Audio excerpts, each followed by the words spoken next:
स्थापकाय च धर्मस्य सर्वधर्मस्वरूपिणे अवतारवरिष्ठाय रामकृष्णाय ते नमः. Namaskar to all of you. Welcome to the study of great Master Sri Ramakrishna. Yesterday, we completed the Madhura Bhava sadhana of Sri Ramakrishna. Today, in this session, we shall all enter the Sri Ramakrishna's sadhana, spiritual practices or disciplines of the Advaita Vedanta. We should also note that in Vedanta, all the three steps exist, not only Advaita.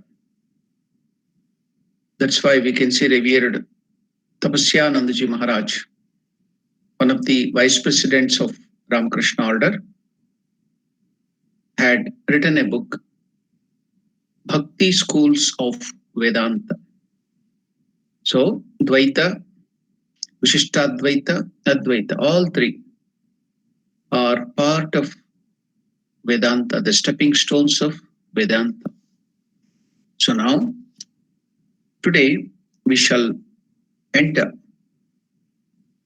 All of us will go and see Ramakrishna's spiritual practices, spiritual sadhana. We are all spiritual aspirants practicing to gain the realization of God. So now we have to go and see how Sri Ramakrishna will practice the Advaita Vedanta sadhana, master sadhana of Vedanta. Now, perfected in the disciplines of the Madhura Bhava, the sweet mood or conjugal mood, the master now reached the zenith of the sadhana of all the devotional moods. So the topmost mood is the Madhura Bhava. But before recording the history of the rest of his extraordinary spiritual strivings, it is necessary to make a study of his mental state at that time. What was the condition of his mind? How was it thinking? How was it working? Just like we saw earlier, Ramakrishna had some dreams when he was a child. Ramakrishna had some imaginations about his future life. Suppose he has got an opportunity to be born again. How would he be preferring to be born again? We saw that yesterday. And also finally we saw Ramakrishna had a wonderful vision. And also we learned so many things by that vision. Whereby after the Madhura Bhava, when he was constantly having the darshan of Lord Krishna, once he had this darshan, we also know that Lord Krishna's image merged into the person of Sri Ramakrishna, then he would be always having the vision of Sri Krishna. In that beautiful vision, he saw a cord of light connecting Lord Krishna's feet, the devotees, and the scriptures, Bhagavata. So Ramakrishna used to always tell again and again, whenever he used to come to any congregation, he used to fold his hands and repeat this word. In Gospel of Sri Ramakrishna, you can find it again and again. Bhakta, Bhagavata, Bhagavan, all three with Bha. Not even you can see Bhakta, Bha, Bhagavan, Bha, Bhagavata, Bha. All the three start with the Mahaprana, Bha. Not even Alpa Prana. It's not Bhakti, Bhagavata and Bhagavan. It is Mahaprana. So Bhakta, Bhagavata, Bhagavan. So all three are one and the same. He used to always repeat that. So that also led us to the conclusion that there is no difference between the devotees and his scriptures and the Lord himself. So we have to have a lot of faith, intense faith in scriptures, and you have to practice them. Then we have to look all the devotees, all the living beings of the Lord as the manifestation of the Lord himself and treat them with great love, with great intense service has to be done to them, seeing the Lord in them. In the children's class, I explained to the children in the Hinduism for Children class, I explained to them that is yesterday, Sunday, it was the Pitru Paksha had to, children were made to know about Pitru Paksha. What is Pitru Paksha? Who are Pitrus? What is this Paksha? What happens during time? I went to the details of Pitru Paksha in the Hinduism for children's class. So there I mentioned to them, how do we view the Pitrus, the ancestors? Who are they? Why do we worship them? Why do we serve them during this period? Why do they come? So while explaining that, we term, in our Vedic term, the Pitru worship is done with the attitude of Pitru Narayana. Pitru Narayana. In all our ancestors, we try to see Lord Narayana and worship Lord Narayana in the Pitrus, because in every living beings, it is the same Lord who exists, even in the ancestors. So that was what I explained to them. So seeing Lord Narayana, here too, Ramakrishna had that vision, whereby in all the devotees, in all the living beings, it is Narayana or Vishnu or Lord Krishna or whatever you may call, Lord Shiva, Lord Mother Durga, Goddess Durga, Ganesha, whatever you might. It's the same one. So he had that beautiful vision. And now,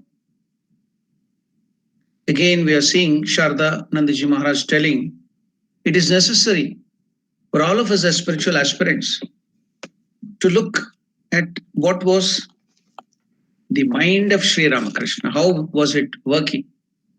So, in the beginning of this great master, we entered Kamarpukur. We all saw the sports of Sri Ramakrishna. Then we came to Dakshineshwar. Then we went to Jan Bazar, house of Mathur Babu. Then we went to Durga Puja. So many places we are going with Sri Ramakrishna. Now Shardanandaji Maharaj is taking into the mind of Sri Ramakrishna. So we are entering to see the working of the mind of Sri Ramakrishna. It's necessary to make a study of his mental state at that time. All of us, the seekers, we will enter now the mind of Sri Ramakrishna. Okay.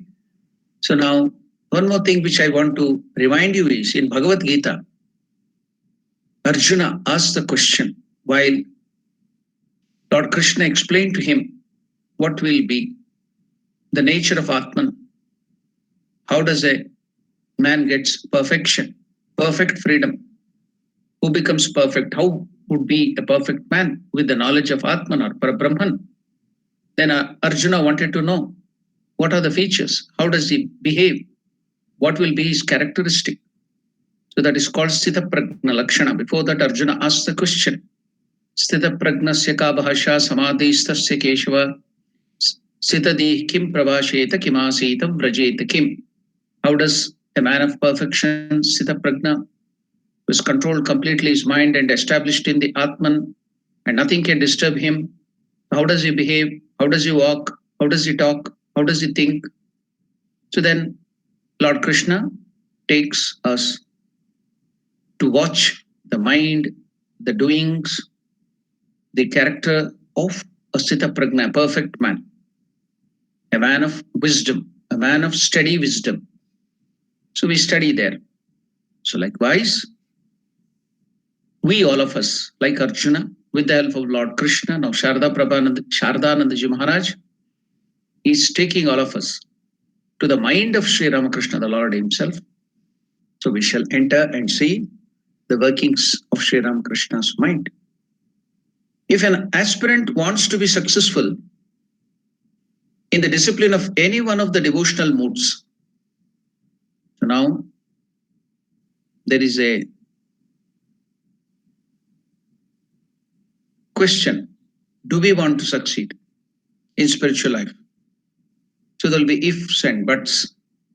So if an aspirant, we are all spiritual aspirants, Shardanandaji Maharaj is telling, if all of you, all of us wants to be successful, having the desire to be successful, or is it just a fad? We want to study, we want to read the life of Ramakrishna like a novel,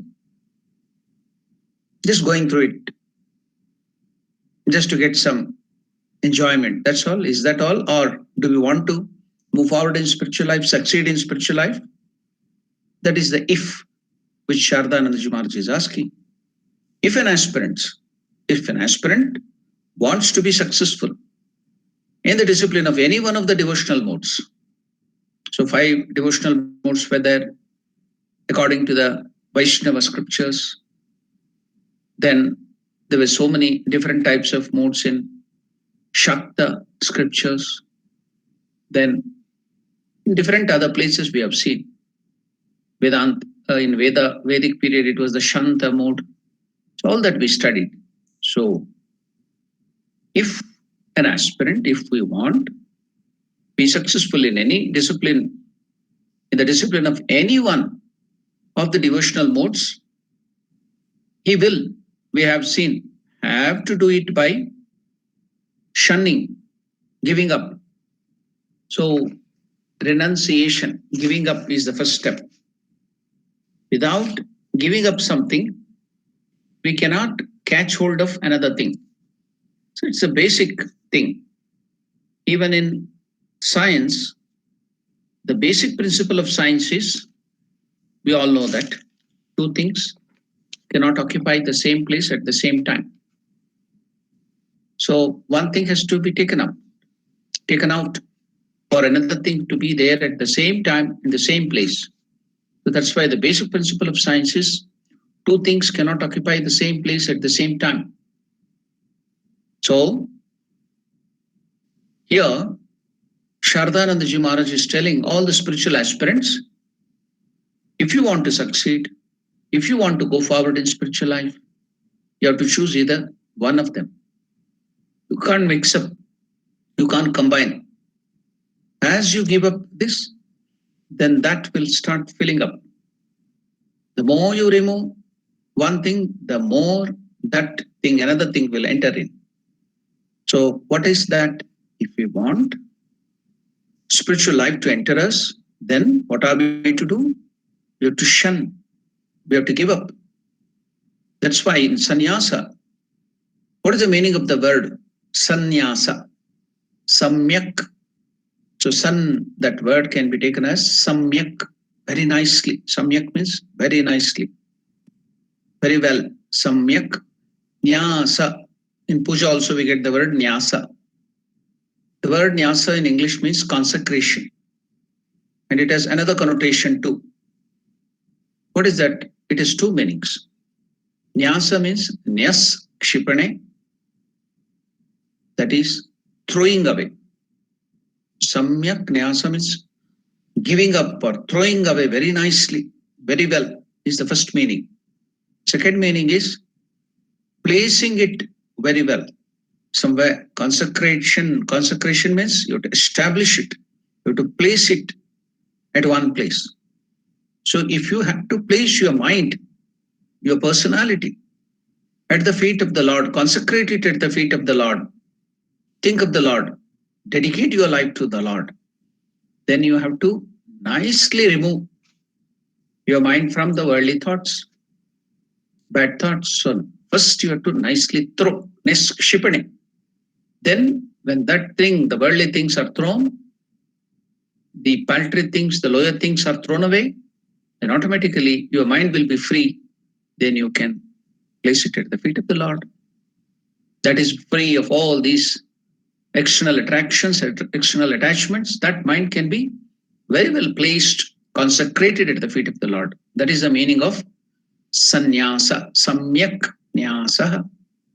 So here Shardanandaji Maharaj is telling, if the spiritual aspirant wants to be successful in the disciplines of any one of the devotional modes, likewise, we can also change or turn the same thing. If the students want to be successful in student life, then suppose tomorrow he has the examination. Can he be watching his mobile, WhatsApp and other things? Can he be surfing? Can he be looking at some internet? Or will he be wasting his time in watching movie, sleeping nicely, or will he be going on playing some games in the phone, or will he be going on to the party or eating? So, it becomes automatically by default, people who are preparing for the examination, they give up all the other things: sleep, entertainment, recreation, eating too much. They eat very lightly. Nobody teaches them, nobody guides them, nobody prompts them. So it comes naturally, isn't it? If you want to gain education, if you want to do good well in the examination, so all that 1 month or whatever before the examination, you give up everything. You look like a great rishi, a saint, given up everything. So if you want that, you have to give up this. So likewise here too, it extends, it becomes a little more.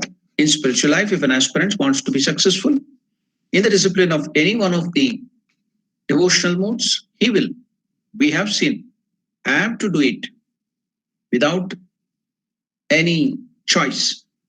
Have to do it by shunning sights. That is our attraction of the indriyas, the sense organs, sight, taste, and other worldly objects of enjoyment. We have to shun it. We have to give it up. The saying of the perfected devotee,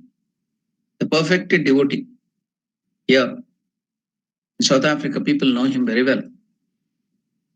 They, from UP, Bihar, people came to South Africa in 1856 or something at that time. When they came here to work in the farm, in the sugarcane field and mines and other places, British bought them. The only thing they carried from UP, Bihar was their Ramayana of Tulsidas. And from Tamil Nadu, Andhra, and some parts of Kerala, they came with the literature of Lord Shiva, Mariamman, Subramanya, Muruga. Some people also carried Ayyappa. So from South India and from North India. So they carried this Ramayana with them. They do not know any Veda, mantra, Sanskrit. Ramayana was there. Tulsidas Ramayana. So that Tulsidas, it's called Ramcharitmanas. They're so much devoted here to Hanuman. Any problem, anything, they will chant Hanuman Chalisa. So they have firm faith that if you repeat Hanuman Chalisa, all their problems will be solved, all their desires will be fulfilled. So I see them with so much veneration and so much deep faith in Lord Hanuman. They chant that Hanuman Chalisa. So here, Hanuman Chalisa is also composed by none other than that perfected saint, Tulsidas. So Shardanandaji Maharaj is telling the saying of the perfected devotee Tulsidas. There is no selfish action. There is no selfish action where Sri Ramachandra is really true. There is no selfish action where Rama is, and there is no Rama where selfish action is. So the term used by Tulsidas is जहां राम है वहां काम नहीं, जहां काम है वहां राम नहीं, जहां राम है वहां काम नहीं, जहां काम है वहां राम नहीं. Wherever Rama is, there cannot be this lust or intense desire. Wherever this lust or intense desire, kama is, there Ramachandra doesn't exist. So to make it more easier to understand, we can take the example of Lord Surya, sun. So once sun had a desire, it seems. Now we all praise while you are giving Surya Arkhya or praying to Surya. Om Namo Vivasvate Brahman Bhasvate Vishnu Tejase Jagat Savitre Shuche Savitre Karmadayine. So another mantra also will be told. Other than this, Om Vivasvate Brahman Bhasvate Vishnu Tejase Jagat Savitre Shuche Savitre Karmadayine in the Surya Arghya. And in that, Lord Surya is praised as the enemy of darkness. So Divakara is also called. Then Ari means Vairi, the enemy of darkness. So Surya will be praised by the devotees again and again. What is that? He is the enemy of darkness. He is the enemy of darkness. So now Lord Sun started getting a desire to know or see who is his enemy. They praise me, all the devotees are praising me. The darkness is my enemy, darkness is my enemy. Dvanta Arim. Dvantarim Sarvapapagnam Pranatosmi Divakaram. So Dvantarim Sarvapapagnam Pranatosmi Divakaram. So in that Dvanta Arim, Dvanta means darkness. Arim means enemy. So they call me Dvantarim Sarvapapagnam, one who removes all the sins. So who is this darkness? I've never seen in my life. I want to see. So he asked some of the devotees who were praising him, can you please show me darkness? I've never seen darkness. So I want to say, I'm getting a desire to see the darkness. Will you please bring and show me darkness? The devotee was very happy. Yes, oh Lord, why shouldn't I not fulfill your desire? I will do that. So he caught hold of the darkness in a box or in a container. So here in South Africa, if we tell box, they will tell cartoon box or something like that. So the plastic box or whatever the box you have to call it as, metal box, you have to call it a container. Okay. So the devotee took a container and he filled the darkness into that container, pushed the lid. So the darkness was encased or encompassed, captured in that container with the lid. The lid was put on that, and he bought that with great eagerness to fulfill the desire of Lord Surya, to show him what his darkness is. So both were very happy. Surya also wanted to see darkness, his enemy. Then the devotee also opened the lid. Surya is asking, where is darkness? I had got it, oh Lord. In that container, I bought to you. Where did it go? So the outcome is that how can the darkness exist where Surya is, where light is? It can't. So that is what it is told here. Wherever the Lord Ramachandra is, you can't have this lust or kama or desire. Just like Ramakrishna explained about the love of Gopika Stri, the woman of Braja, Gopi and Radha. It was not having even a tinge, an iota of lust, kama rahita. Their devotion was ahayituka, pure. So no lust, no selfishness. So while somebody blamed that, oh, it was all lust of the gopis, then Ramakrishna explained, how can it be? See, even the presence, when they would see Sri Krishna, the rays from the body of Krishna, when they would touch the gopis, they would feel the joy of millions of whatever unit of joy. Suppose Ramakrishna explained, suppose we think the bodily joy, conjugal joy in this world is the highest. Human beings assume. So if that is taken, the highest joy of this world as one unit, and what would be the amount of joy you get when you see the Lord or be present in the presence of Lord? When Krishna would be there in Vrindavan, the child Krishna of 8 or 7, he left. You should note that Krishna left Vrindavan at the age of 10. After that, he never came back to Vrindavan. So all these Gopikastris, Radha, everything, they loved Krishna. When he was a child of 7 or 8 or 9, that's all. He was such a small child. So where can be lust there? awaken the big Kama there. It was just pure love, devotion to the Lord. He's a child of 6 or 7 or 8 or 9. That's all. 10, he was not there. After that, he never came back to Vrindavan. He went away to Mathura. After that, he went to Dwaraka. Never came back to Mathura or Vrindavan. So,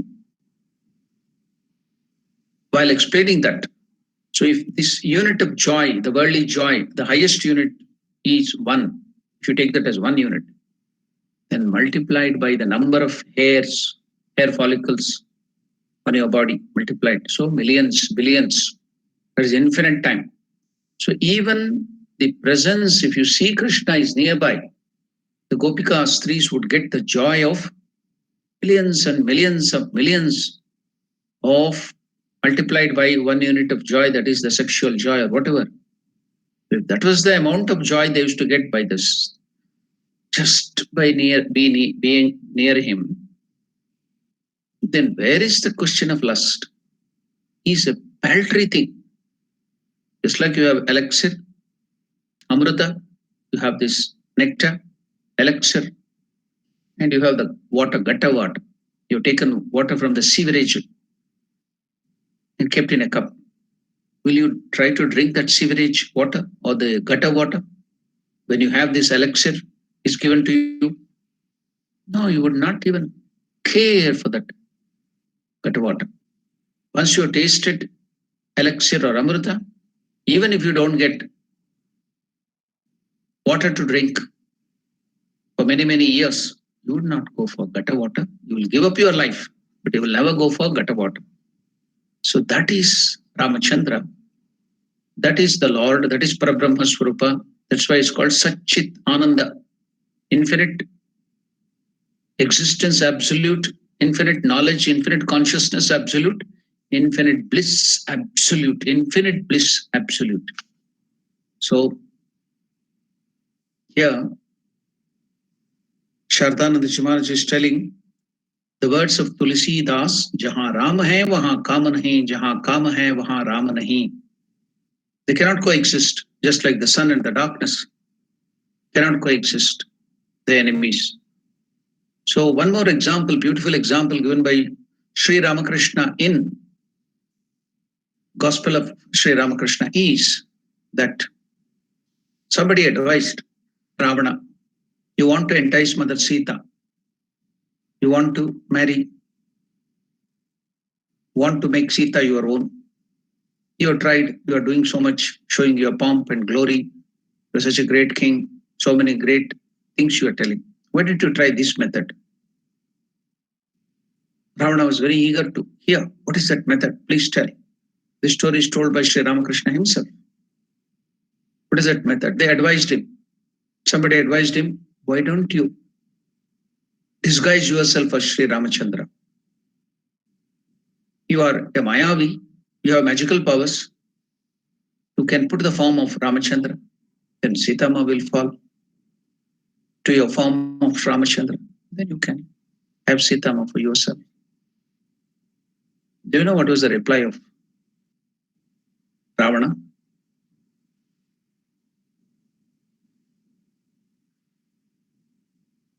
The word Rama or Ramachandra itself will take away all your lust, Kama. Then if you take the form of Sri Ramachandra, just form, external form of Ramachandra, disguise yourself of Ramachandra, will there be lust in my mind? Can there be lust in my mind? There can't be lust at all. If you disguise yourself as Ramachandra, put the dress of Ramachandra, there's no question of lust, Kama at all.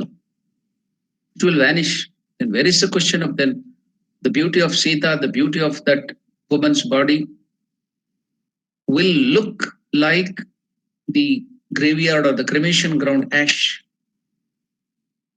The beauty of the body of a woman, if you take the form of, if you think of Sri Ramachandra, if you take the form of Ramachandra, you'll become so pure that the lust will go away, and even the beauty of the body of a woman will look like the ash of the graveyard or the ash of the cremation ground. That was the reply of Ravana. So you can see, Jahan Rama hai, wahan Kam nahi. Jahan Kam hai, wahan Rama nahi.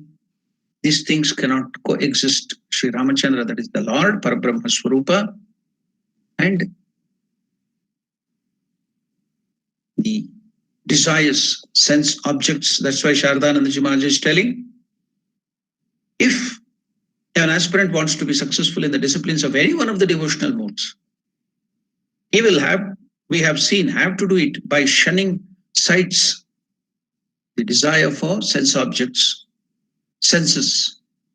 You have to shun it, sights, tastes, and worldly objects of enjoyment. The saying of the perfected devotee Tulsidas, just now I told, there is no selfish action where Rama is, and there is no Rama where selfish action is. Like the sun and the night, the two do not coexist. So the history of the extraordinary striving of Ramakrishna bears this out. He had stood on the solid basis of the renunciation of lust. He stood on the solid basis, the foundation. The foundation of spiritual life is not a Gali Gopura, or it is not the castle built on air. You cannot build a castle or a big palace on air. So if you go climbing Tirupati, the first step, by the road you won't find that, but while climbing the steps, 3,000 or 6,000 steps you have to climb. While climbing, after some 2,000 or 1,000 steps, you can find one place, the Gopura. Gopura means the tower. The name that is called Gali Gopura. Gali, there is, means in South Indian language, Gali means air. Gopura means tower. So tower built in air.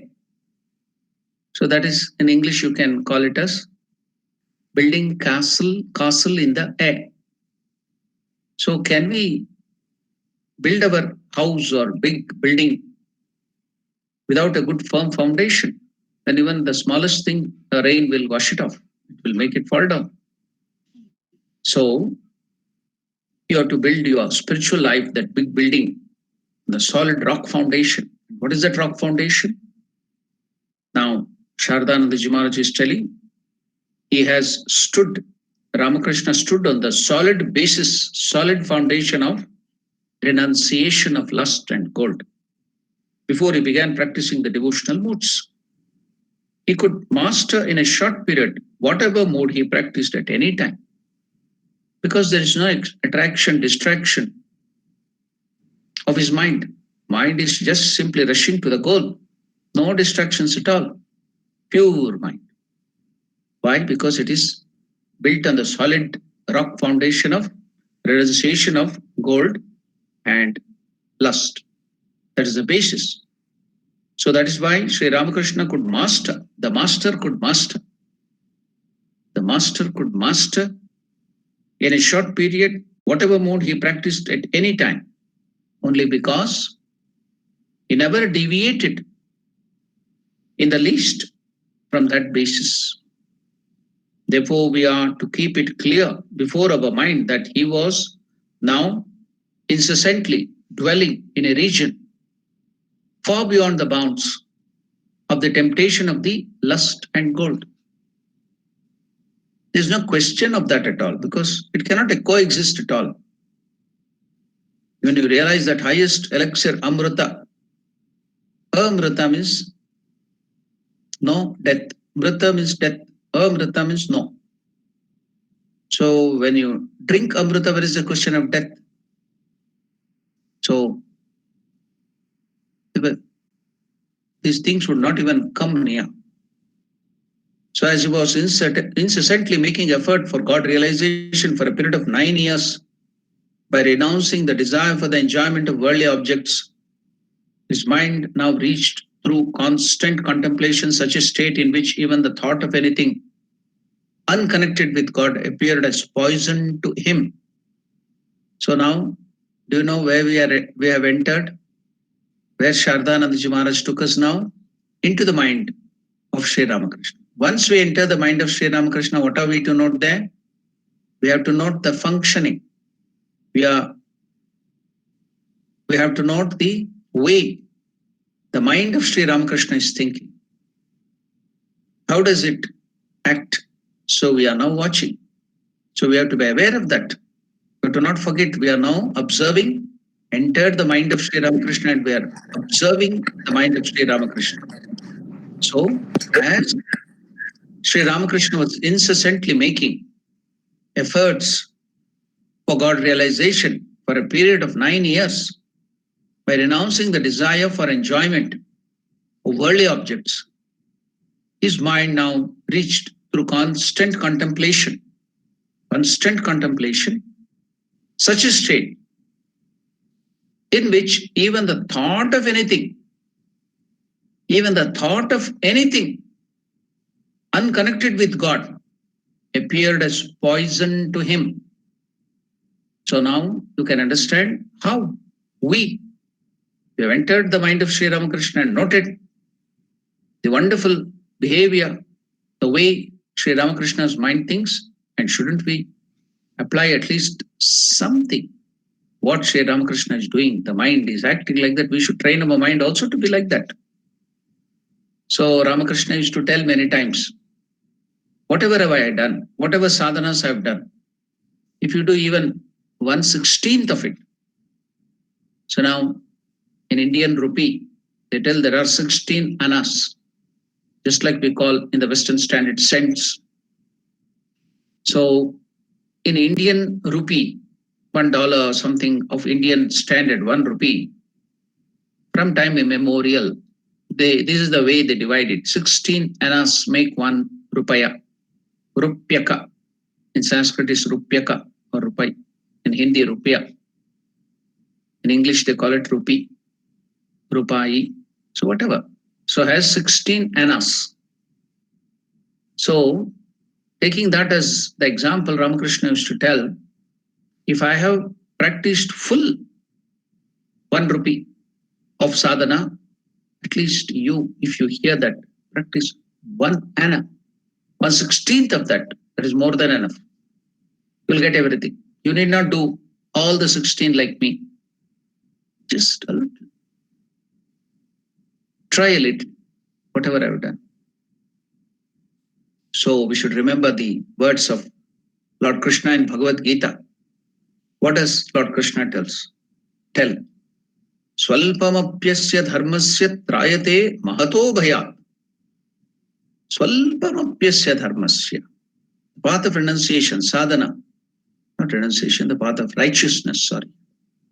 Swalpam api asya dharmasya, the path of righteousness, the sadhana, if you practice even little, swalpam api dharmasya trayate, it will protect you.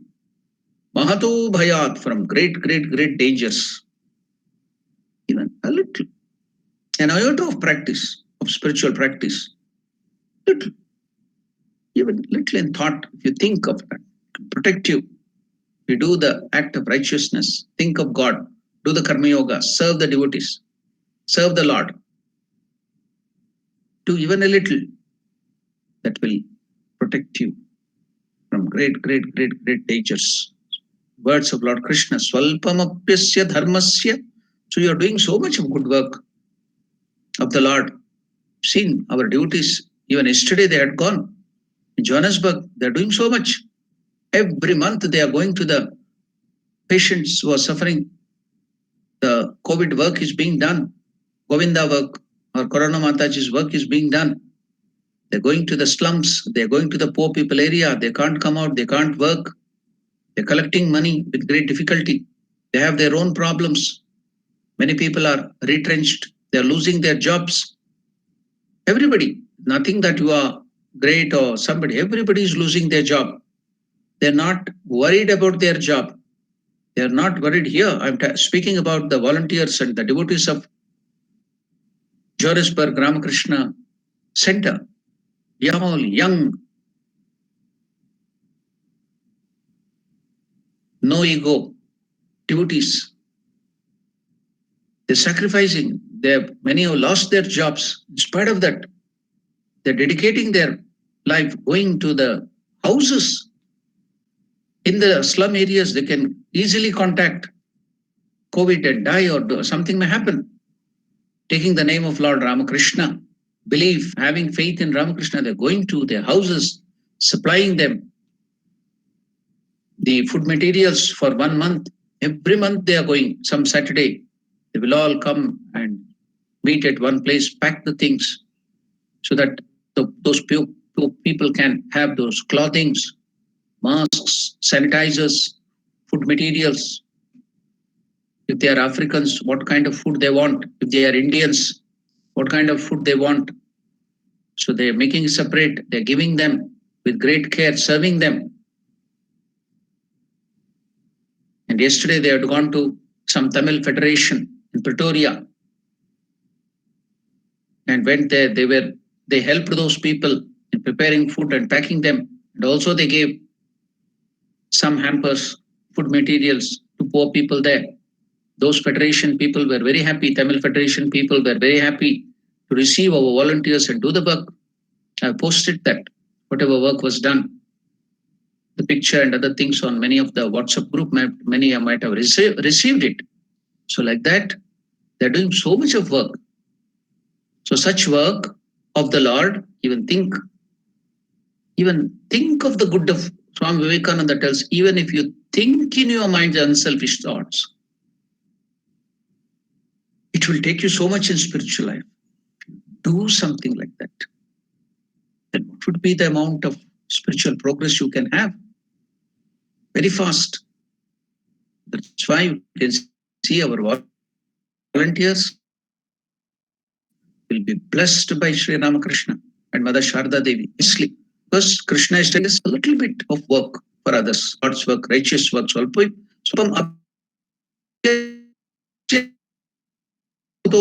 can protect.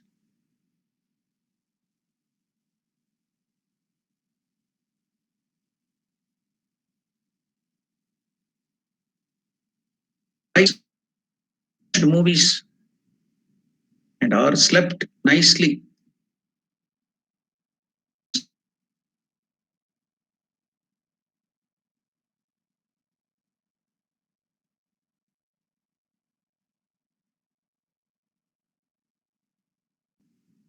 So what we have to see, the working of the mind here is of Sri Ramakrishna, which was the basis. We have to develop that at least to some extent. Small, 1/16 of the part, a small. What is that?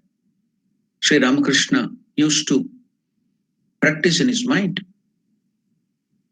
His mind now reached through constant contemplation such a state in which even the thought of anything unconnected with God appeared as poison to him. You can practice that a little at least, which is obstructing God, which is going to be a hurdle in our progress in spiritual life. You have to shun it like poison. The worldly thoughts, conversation, chit-chat, without any aimless chit-chatting, aimless actions, just going on criticizing others, calumny, spreading calumny, rumors, talking unnecessary things, giving up all those things. So Ramakrishna's mind is working in that pattern. We have now entered into his mind and seen the functioning. You can practice a little. So his mind now reached through constant contemplation such a state in which even the thought of anything unconnected with God that would stop him or take him away from God appeared as poison to him. The more he understood and manifested in body, mind, and speech that the reality of God was the essence of all essences. The reality of God was the essence of all essences. The reality of God was the essence of all essences and the ultimate of all ultimate. The more did he grow absolutely indifferent to. The more did he grow absolutely indifferent to. And and free from any desire for the attainment here or hereafter of anything except God. His mind didn't want anything other than God. Because God is the essence of essences. God is the ultimate of all ultimate. So his mind grew absolutely indifferent to those worldly things and free from any desire for the attainment here in this world, the worldly enjoyments, or hereafter in any other lokas, in the upper lokas from the bhumi, bhuhu, bhuvaha, suvaha, tapaha, mahaha, janaha, satya, 14 lokas up and below, the 7 above, including the earth, bhuhu, bhuvaha, suvaha. That is in a short way told in the Gayatri Mantra, Bhur Bhuvasvaha Tatsaviturvarenyam. That Bhur Bhuvasvaha is indicating all these 7 up and 7 below the lokas. Suppose you are a group of 14 people. Now you have less time, you can't repeat all the name. Then you will tell 3 names. Ram, Sham, and somebody else. Krishna, Ram, Sham, and Krishna, and all others. Likewise, in Gayatri Mantra, all the 14 words is included by telling Bhur Bhuvasvaha. All these lokas. Up from Bhumi, Bhuhu, Bhuvaha, Suvaha, Tapaha, Mahaha, Janaha, Satyaloka. Below, Atala, Pitala, Patala, Rasatala, Talatala. 7 lokas. All that in the solar system. Sun is the center. So all that is included by Bhuhu, Bhuvaha, Suvaha. So if there are any enjoyments there too, we aspire, we do all these punya karmas, we do a lot of punya karmas here, because after my death I may go to those loka. If I have little punya, then I will go to Pitraloka. If I have little more punya, I will go to the next Yakshaloka, Gandharvaloka, Nagaloka, Kinnaraloka, Kimpurushaloka, Swargaloka. So more punya, still more. Then after exhausting all that punya, merit, again you have to come down to Bhuloka, this bhumi. This is the karma bhumi. So give up not only the desire for enjoyments in this world, also hereafter, for all the other lokas too. So that's what Ramakrishna's mind has given up, the desire for attainments here or hereafter of anything except God. The mind of Ramakrishna doesn't want anything other than God and God alone, because he has come to know God is the essence of all essences, Sara of all the Saras, essence of all essences, ultimate of all the ultimates, the highest goal of all the highest goals. The more did he grow absolutely indifferent to and free from any desire for the attainment of here and hereafter, anything except God. He would shun anything, taking away his mind from God as poison. So we have seen, entered the mind and seen, at least we can practice it little. Forgetting all worldly things and the pains and pleasures of his body, he was now so much accustomed to the one-pointed meditation on his chosen ideal that his mind could in a moment withdraw itself from external objects, get concentrated on that ideal and enjoy divine bliss. How was the working of Sri Ramakrishna? We were all entered into the brain or mind of Ramakrishna. How is it working? How is the machinery called Chitta or the mind of Ramakrishna working? Forgetting all worldly things and the pains and pleasures of his body, would never care for the pains of his body, the pleasures of his body, what is happening to the body. He was now so much accustomed to the one-pointed meditation only on God, nothing. Then where is the question of pain? If you focus on just God, the joy of God only fills your body. All your pains, all your sufferings will be gone. So one-pointed meditation is chosen ideal that his mind could in a moment trace, withdraw itself from the external objects, get concentrated on the ideal and enjoy divine bliss. Days, months and years rolled on in that way, yet his bliss, the divine enjoyment, would not leave him even for a moment, nor could he ever lend himself to believe that there was anything but God to be desired for in life. He didn't even know there was something other than God to be aspired for. He didn't know anything other than God. And having unlimited devotion, faith, and dependence on the universal mother, Kali, Avatarini Ma, the ultimate cause, as the goal, the supporter, the Lord, the witness, the abode, the refuge, and the friend, all in one. So that is Bhagavad Gita shloka is there, similar to that. In the 9th chapter, 18th verse, all in one. Bhagavad Gita, Lord Krishna tells the God should be like the goal, the supporter, the Lord, the witness, the abode, the refuge, and the friend.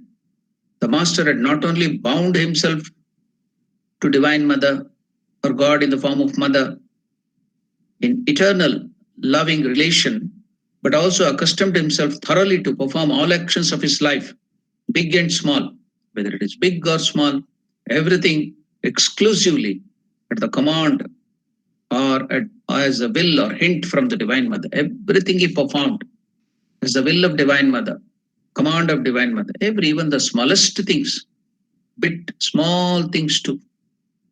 For he had various proofs of the fact that through absolute childlike dependence on the Mother, Divine Mother, the aspirant can realize her constant presence by his side. So how can you realize the constant presence of Divine Mother or God in your life? So now we have entered the mind of Ramakrishna. We have to see all these things, spiritual aspirants, isn't it? For Sri Ramakrishna had various proofs of the fact that through absolute childlike dependence on the Divine Mother, I think next week, Sunday, in the Hinduism for Children's classes, we have the parables of Sri Ramakrishna. So many parables and stories are there. We can't tell all. So we have taken up 2 parables to teach the children. So in that, one of the parable is absolute faith of the child on the words of Mother. So no doubt at all. So whatever the mother tells, the child, small child, will believe it 120%. So there is no doubt at all. So Ramakrishna's mind was like that with the Divine Mother. Absolute faith. So the story we have given there for the next week, Sunday class for the children is that there was one boy called Jatila. He used to be going to the school. He had to cross a forest. He was so afraid of the sound and of the wild animals, maybe of the ghosts too. So he used to come crying. Any sound he would be afraid and come. He would come to mother crying, "Mother, I'm afraid to go to the school. So many kilometers away." The mother consoled him, telling, "My dear child, you have a brother. The Lord Krishna is your brother. He is there in the forest. He will be grazing the cows. If you just call him, he will come and help you." Mother just tried to comfort him, console him, that's all. She didn't believe in it, but the child has absolute faith in the words of Mother. Because Mother is everything to that child. The small child believed. The next day it was so happy. It took its book and started going to the school. On the way it heard so many sounds and was afraid. Then immediately it calls his brother, "Madhusudana, where are you? Please come, Madhusudana. Oh Lord Krishna, Madhusudana. Bhaiya, Madhusudana, brother Madhusudana. Please come, where are you?" Then he cried. The Lord would not come. He cried, "And my mother has told that you are there. Come, come." Then the Lord Madhusudan couldn't withstand the cry of that baby. Came running, told him, got hold of his hands. "I'll be grazing my cows here in the forest. Whenever you want, you come, you call me. I will come and help you." So he used to take holding his hands to the school and he used to come back. Again, when he entered the forest, Krishna would be there waiting for him. The moment one call, he would come and take him back to the house. So, since it had absolute faith in the words of the mother, the child, it believed so much that Krishna appeared, it became a reality.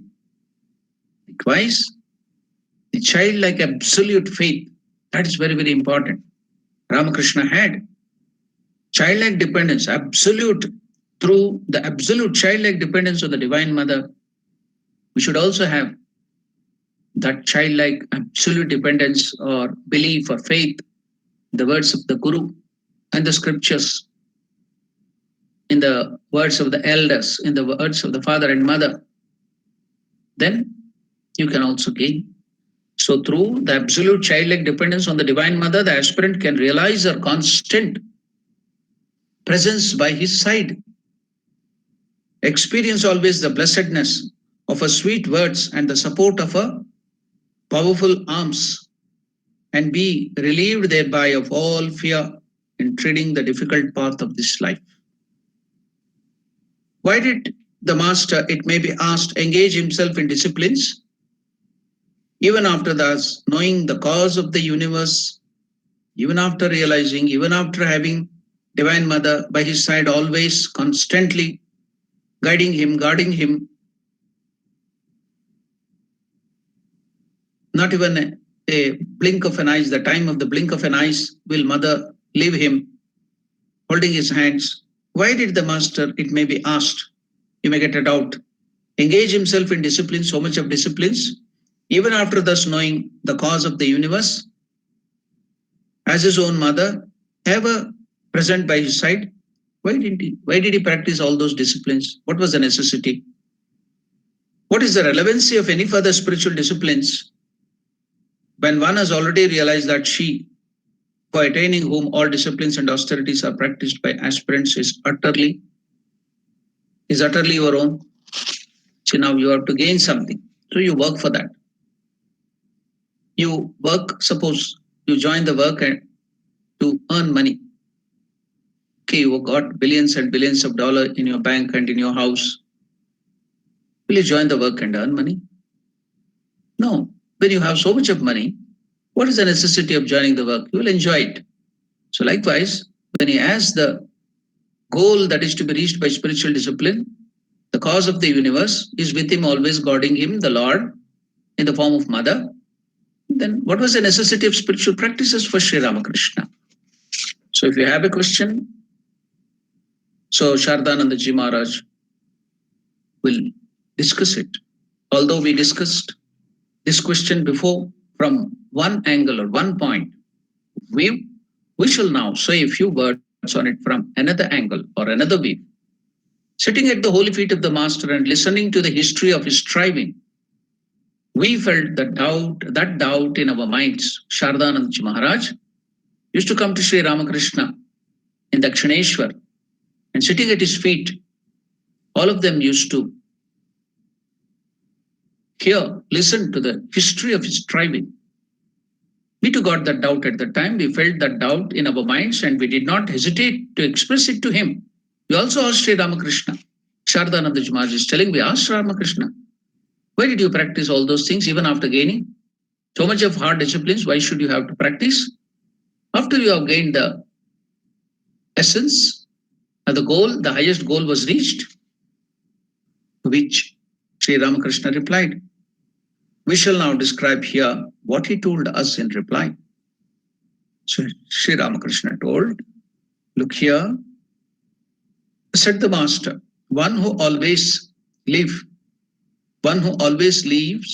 at the sea coast sometimes feels a desire to see what a variety and number of precious things lie hidden at the bottom of the ocean. Where does all the precious stones, pearls, you get it at the bottom of the sea. That's why another name for sea is Ratnakara. Ratna Akara. Akara means source. Akara Grantha, source book. So Akara means source. Ratna means precious jewels and precious stones.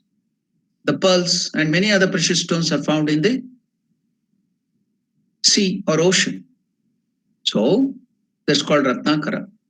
So the person, the ocean or the sea diver who brings up the pearls and other precious stones from the seabed, who lives near the sea, always will have that curiosity. So Ramakrishna is giving this example. What is that? Look here. He's telling his disciples who were sitting there when Sharadanandaji asked this question, why did you have to do so much of spiritual sadhana after realizing Divine Mother Kali and always she was there? What was the necessity for you? To which Sri Ramakrishna replied, look here, said the master, one who always lives at the sea coast sometimes feels a desire to see what a variety and number of precious things lie hidden at the bottom of the ocean, which is said to be the mine of all gems, Ratna Kara. Similarly, although I had realized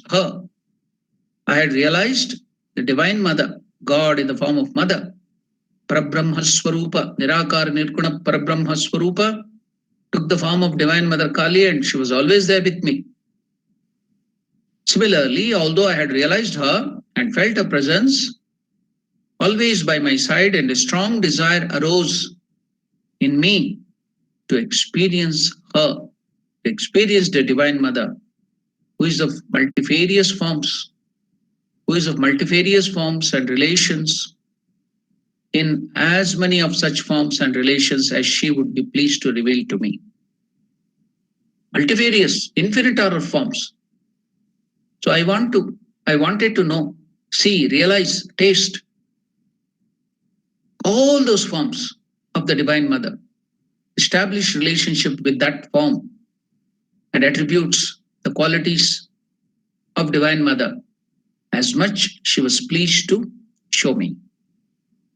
She would please to reveal to me.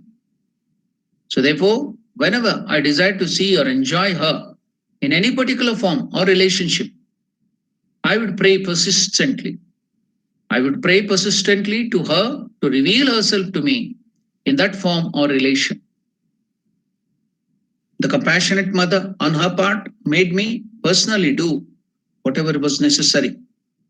The compassionate mother, God is full of compassion. Then what if God comes as mother? Mother is full of compassion. God, who is compassion infinite, if the Lord takes the form of mother, so compassion multiplied. So the compassionate mother, on her part, made me personally do whatever was necessary, supplied me with everything required for that particular form of spiritual practice, and revealed herself to me in that form and in that relation. So did you see? We are all in the mind of Sri Ramakrishna. How the mind of Sri Ramakrishna is working. And Sharadanandaji Maharaj asked that question, to which Sri Ramakrishna replied this, why he did so many spiritual practices. It was thus that all the various disciplines were performed. Sri Ramakrishna himself uttered these words to his sacred lips, telling that it was thus that all the various disciplines were performed, perfected. In the discipline of the Madhura Bhava, the master, as we have seen, reached the ultimate plane of sadhanas, of the devotional moods. The ultimate was reached in devotional moods. He then felt the urge to perform the discipline of the non-dual mood, the one without second, non-dual, Advaita, monoism, Advaita, to realize God in his non-dual attribute, non-dual aspect. So, Advaita, non-dual mood, which is beyond all modes. Now he has reached the acme of all modes. Now we want to realize God, who is beyond all moods. So which is beyond all moods, as is well known in the Vedanta. Vedanta describes the Parabrahma Swarupa, the highest manifestation of the Lord, as beyond all moods. Nirguna Nirakara Parabrahma is beyond everything, good and bad, righteous, unrighteous. That's why Krishna told in Bhagavad Gita, Sarvadharman Parityajya Mamekam Sharanam Raja. Giving up all your righteousness, unrighteousness, all those things, come and surrender at my feet. That's what Krishna is telling. That is, merge in that Parabrahman. Krishna, when he tells everything, aham, me, means he is identifying himself with that highest Parabrahma Swarupa.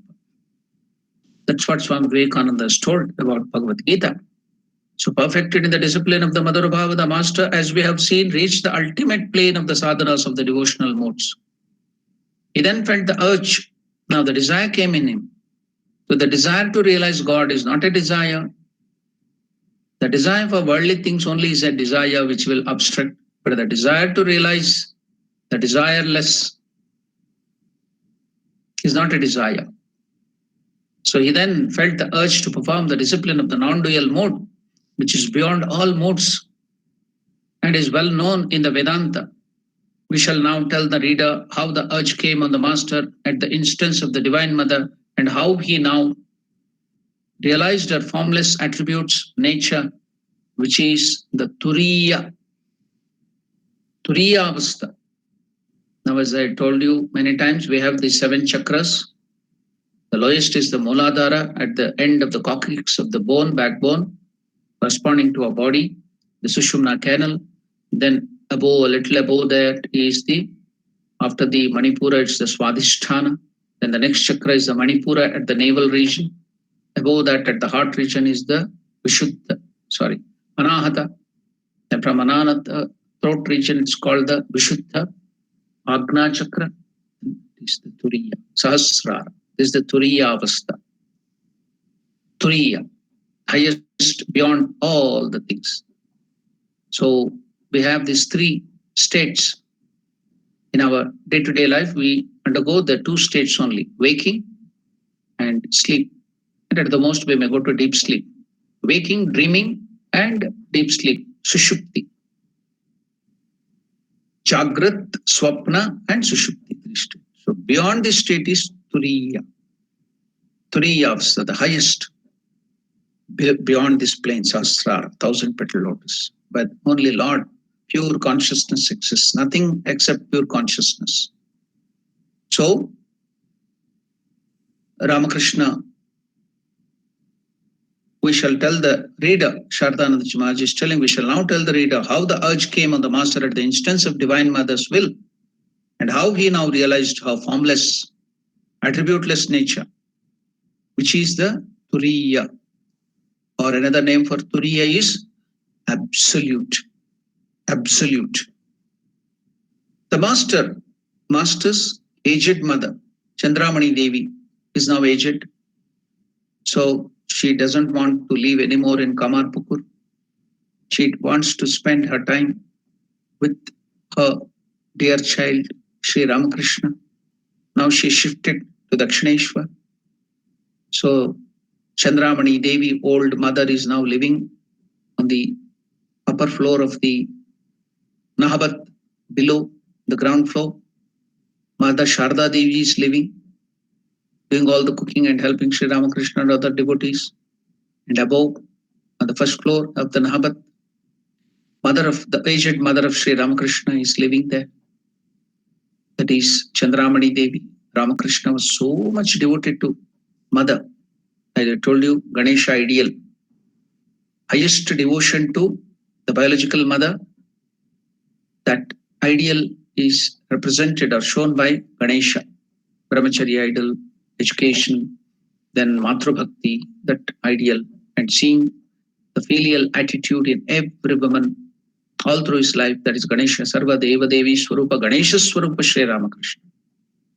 So now, Ganesha Swarupa Sri Ramakrishna is to go serve his own biological mother every day, massage her feet with the medicine of the oil, fan her, make her eat food. He would not eat food until Chandramani Devi has taken food. He would serve her, talk to her very pleasantly, inquire her well-being, talk to her very nicely. See, the person who has realized the highest, become a small child with his mother, talk to her, console her, comfort her in all the ways. The Ganesha Swarupa, Matru Bhakti, Sri Ramakrishna. So now that mother, aged mother, the master's aged mother, Chandramani Devi, was living at Dakshineshwar Kali temple when he began practicing the non-dual mode. At the passing away of her elder son Ramkumar, the bereaved old lady consoled herself with difficulty, looking endearingly on her surviving 2 sons. But now, when it was rumored that her dearest and youngest son Gadadhar had turned mad. So usually the mothers love their youngest son very much. The mothers have a very special fondness and love towards the youngest son. So at the passing away of her eldest son Ramkumar, the bereaved old lady consoled herself with difficulty, looking endearingly on her surviving two sons. But soon after, when it was rumored that her dearest and youngest son, Gadadhar, had turned mad, her sorrow and grief knew no bounds. She had her son brought home, and when his condition improved a little through various kinds of treatment and performance of propitiatory rites, hope came to her again, and the old lady had him married. But when Gadadhar returned to Dakshineshwar after his marriage and his former state seized him, again the old lady could no longer control herself. Praying for the recovery of her son, she went first to Shiva temple in her own village. We all know that, we studied that. And afterwards to the old Budo Shiva, Vriddha Shiva, old temple of Shiva at Mukundapur, and undertook a fast unto death, the vow of fast unto death. It's practiced in India. I have explained about that. Whenever they have any difficulty to overcome the difficulty to their children or themselves, people go there as votaries with votation, ask the God to remove that hurdle, or else they will give up food and die. Upavasa Satyagraha. So she undertook the fast unto death when the great god Mahadeva, Devadeva Mahadeva, told her in a vision that her son was in divine inebriation. It is not madness. It was madness for God. It is not mad. He was not mad. He was very healthy, perfect. But it was divine inebriation. It looked like that to the ordinary people. She was reassured a little. Nevertheless, the world lost all its attraction for her. After getting so much of difficulties, and in your old age you get some sort of renunciation, then you are not attracted to anything of the world. So now the world lost all its attraction for her, and she came to her son at Dakshineshwar shortly afterwards, determined to spend the rest of her life on the bank of Ganga.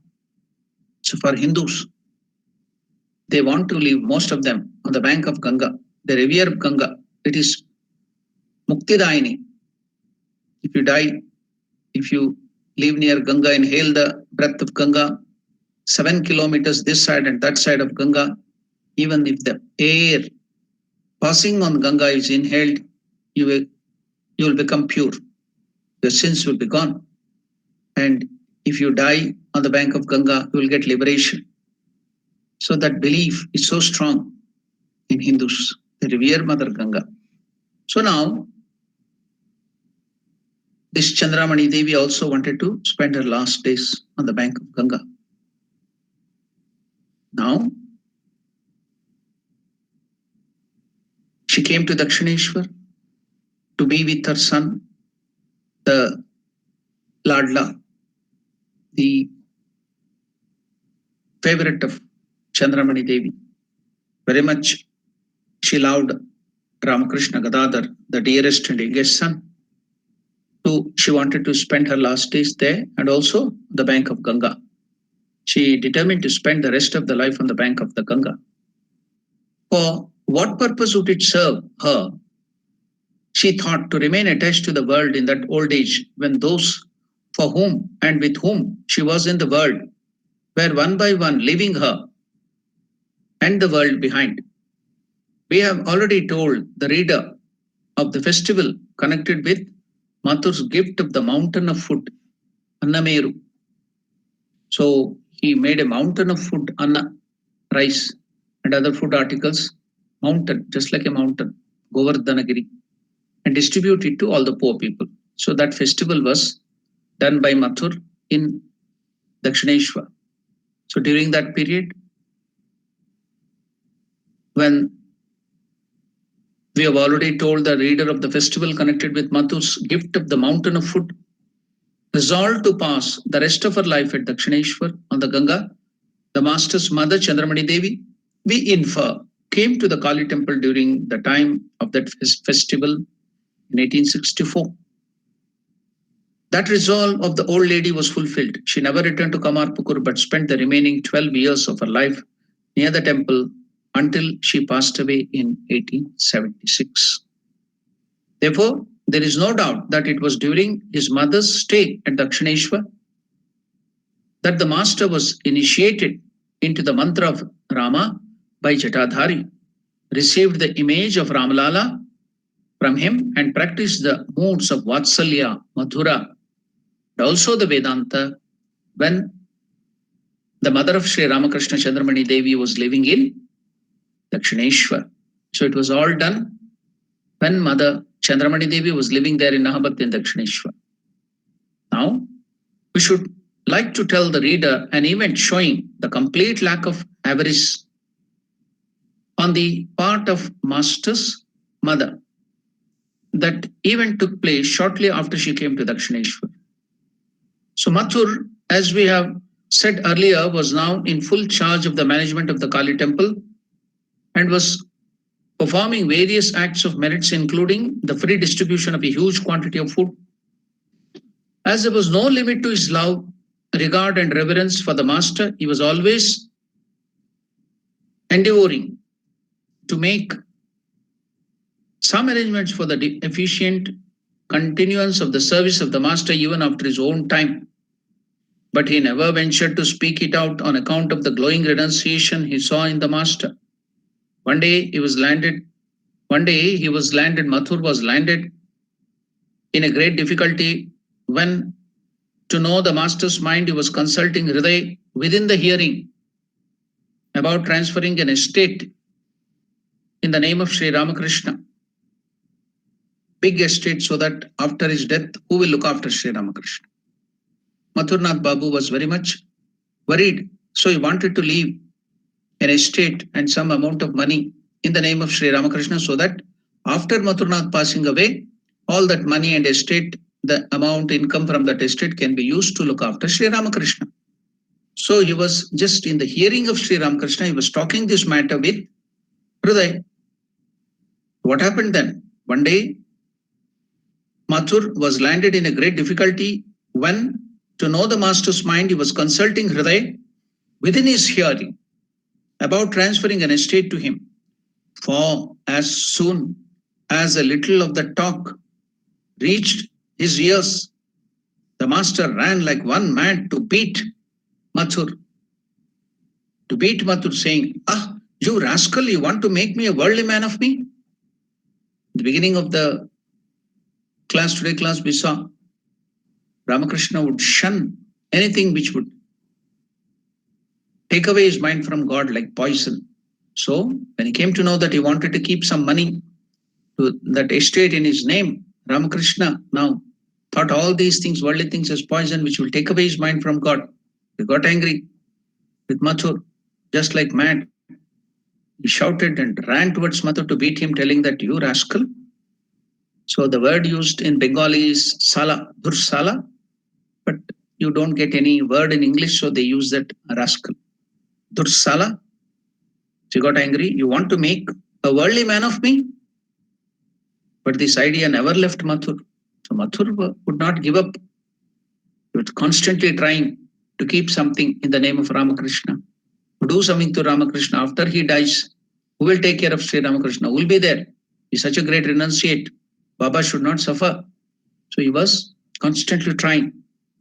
He never gave up. Even Sri Ramakrishna came to beat him and got angry on him, scolding him as Sala and other things.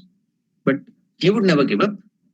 One day, so Hriday, now after that it happened with Hriday and other things, Ramakrishna also got angry and wanted to beat him. But this idea never left Mathur. It was always burning in his mind, burning, constantly wanted to do something to Sri Ramakrishna.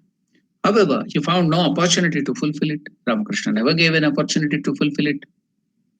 In the arrival of the master's mother, Chandramani Devi, at Dakshineshwar, he found this long awaited opportunity to fulfill this intention. Now, if I transfer some money or estate in the name of Chandramani Devi, So whom will it get transferred afterwards? It will go to Ramakrishna because she is the son of Chandramani Devi. So now he got very happy. Now I can do something to Chandramani Devi, then automatically that will go to Ramakrishna. So in the arrival of Master's mother Chandramani Devi at Dakshineshwar, Mathur found his long awaited opportunity to fulfill his intention in this respect. He soon began to make himself a favorite of the old lady. So now he wanted to make himself the favorite of the old lady. So every day he used to go, give us something, tell her something sweet words, call her as grandmother, Aji. He soon began to make herself a favorite of the old lady by visiting her every day, addressing her as granny. That's Aji. Here, South Africa, they call it Aji. So addressing her as granny and spending some times with her in various talks. Later one day, finding an opportune moment, he made an earnest request to her thus, Granny, now, yesterday I heard from somebody a small joke. What do they call the modern children who do not know the Indian relationship, but still they call the grandmother as Dadima? What do they call? They do not know the meaning. They know only English, the modern. We are now grown up in daddy, mummy culture, daddy, mummy culture, or mummy, daddy culture. Even in India, people get so happy when their children call them as mum and daddy. They can't call the beautiful Indian birds. So many good names are there for Indian birds. Appa, Baba, Pa. So many. Pa is also English word. It is Baba. Then Appa. So many good words are there in Pitru. All these things, Sanskrit words are there. But we are so attached to English. So if the child calls mummy and daddy, they become so happy. In Egyptian language, mummy means the dead body is there covered with so much medicine that is called mummy. So they want to be called by that name. And daddy becomes dadi. Dadi means beard. So they make fun about that mummy daddy culture. So there was one funny saying told that suppose you call your mother mum. So what do you call the elder sister of your mother? So if you call your mother mum, what can you call your elder sister of the mother? Then the child replied, I call my elder sister of my mother as, if my mother is mum, the elder sister of my mother is maximum. Then what is the younger sister of your mother? The younger sister of my mother is minimum. So elder sister is maximum, then younger sister is minimum, if my mother is mum. So likewise, what do you call your this thing? But still they are calling the Hindi name or the Indian name Dadima for grandmother. How is that? Even though they know only English, they do not know any other language. The reason they are calling Dadima is to the grandmother, the mother of the father, because there is also a secret. What is that? Daddy's ma. So they know only English, daddy's ma. So daddy's ma is Dadima. So in between daddy's ma and Dadima, they will tell daddy's ma. So that's how they call it. So that's what we find in South Africa also, Dadima, Aji, they call that. So here, now this, our great Mathur wanted to make himself the favorite of Chandramani Devi. He started visiting her every day, talking to her sweetly, addressing her as Granny, Dadima, and spending some time with her in various talks. I landed in trouble when I was learning Bengali. I didn't know much of Bengali. I had in training center learned there for 2 years.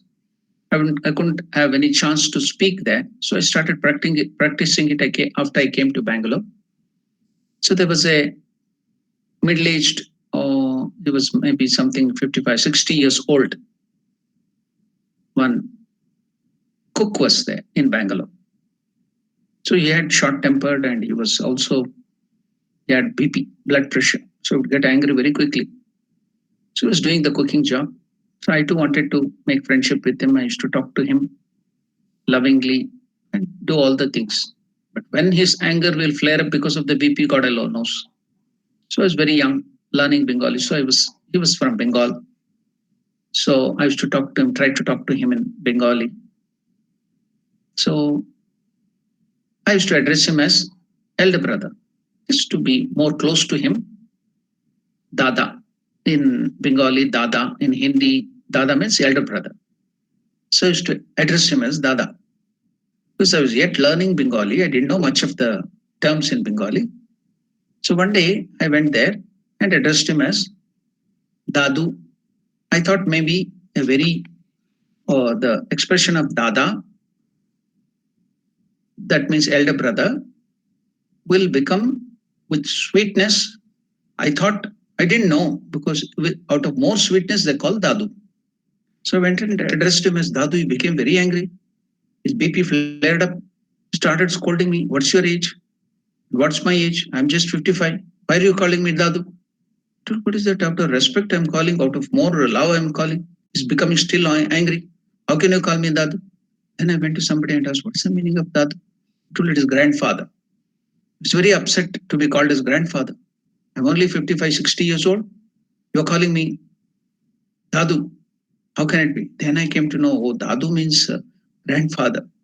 It's not brother with the sweetness. So that's how I learned the language. It is the way we make mistakes and learn. That's a different thing, but we land up in very funny situations.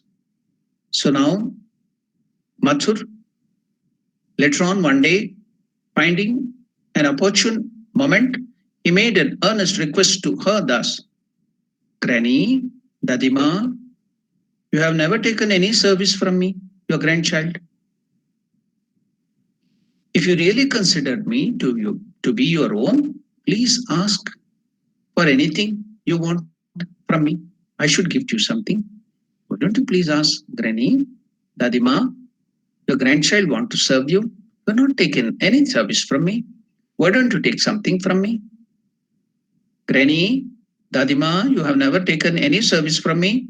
If you really consider to me be your own, please ask for anything you want. The simple-hearted old lady was in a great fix. The simple-hearted old lady was in a great fix. For even after a good deal of thinking, she thought and thought and thought. After a good deal of thinking, she could not make out what she needed. No need, no desire. She couldn't think what she needed. After a good deal of thinking, she could not make out what she needed. In this predicament, she had to say, my child, Mathur, God bless you. Through your affectionate care, I lack nothing at present. When I require anything, I shall ask you for it. So saying, the old lady opened her portmanteau and said to Mathur, look here, I have so many cloths, and through your loving care, I have no trouble about food and drink. You have arranged and are arranging everything. What then shall I ask for you? What then shall I ask you for? But Mathur was not a person to drop the matter so easily. He repeatedly requested her, please ask for something, Dadi, Dadima, Dadima, grandmother, granny, please ask for something. After a good deal of thinking, the master's mother, Chandramani, hit upon something she had need of. She said, my grandchild, if you must give me something, please buy an anna, 1 cent or half cent anna worth of tobacco leaf. For I want tobacco ashes. They burn the tobacco ashes to make tooth powder. That's very good for tooth. They burn it, they make it powder mixed with paddy husk. They make the tooth powder, natural home remedy. Now it is coming back again after all the Colgate toothpaste with the what do you call addition of fluorine and other things. Now everything is going back. In America, they sell it for $2. What is that? Charcoal put in a plastic cover. Then we used to find charcoal everywhere, munch it and brush it. No, in America, USA, they are putting it in a beautiful plastic cover, charging $2 to get everywhere free of cost. And now everything is coming back. This paddy husk, the burning of the paddy husk, the charcoal or the burnt ashes and the tobacco mix, that's very good for tooth. So Mother Chandramani Devi used to prepare that for brushing the teeth. So she asked 1 anna, pice or cent, even half or 1/4 cent of tobacco so that I can burn and make ashes and prepare my tooth powder with that paddy husk, the burnt paddy husk. So if you must give me something, please buy an anna worth of tobacco leaf, very little, for I want tobacco ashes for my teeth. Tooth powder. The worldly minded Mathu's eye became wet. He started crying. And he saluted her and said, can any mother other than you give birth to such a self denying, great renunciate son like Sri Ramakrishna? Can any other people, if your son is such a great renunciate, what can a mother other than you be? Saying so, he had the tobacco leaves purchased for her. So now she was living in Dakshineshwar. So we will study that. We will again come back to that next Thursday. Until then, we'll be meditating on the life and the sports and the mind. We have entered the mind of Sri Ramakrishna. What is happening in his mind? What are his desires? What is the way he's thinking of God? How is he giving up everything other than God? All that we shall practice, think, meditate. For now, we will end the session. So now if you have any questions, any doubts, you can ask. If you have any questions, if you have any doubts, you can ask now.